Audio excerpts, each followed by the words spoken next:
When Brendan Allen woke up on Saturday morning, he had no idea he'd be headlining UFC Fight Night 220, but that's ultimately what happened as his fight with Andre Muniz got elevated to the main event slot after Nikita Krylov versus Ryan Spann fell apart due to an illness to Krylov.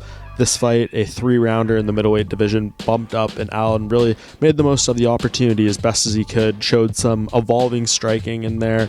Of course, his ground game was what really stood out in submitting Muniz, who is very talented on the ground and was 5-0 in the UFC coming into this fight. This was a really big statement win for Allen and showed that he is really coming along at 27 years old. He is definitely a middleweight to watch. I think there's been glimpses of some great talent for him throughout his UFC career.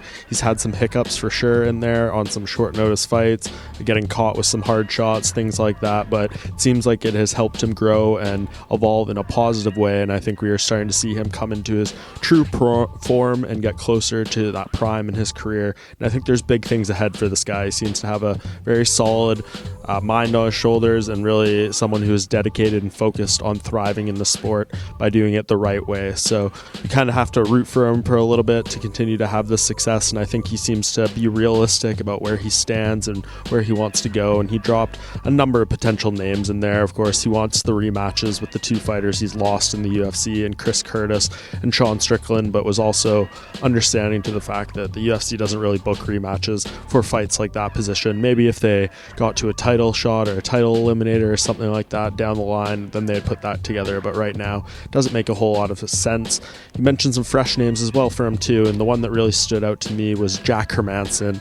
He noted that the UFC had tried to make a fight between them multiple times before, and it didn't come to fruition for one reason or another, so it seems like UFC matchmaker Mick Maynard kind of has this one on his mind to put them together, and I think it would be a great test for Allen at this point. Of course, we know Hermansson has been around this division for a long time, fought many of the best in there, and I think he'd be a great test. He's coming off a loss to Roman Dolidze, but has never lost 2 in a row in the UFC. Always found a way to bounce back, and I'd like to see him try that against Allen coming off this fight.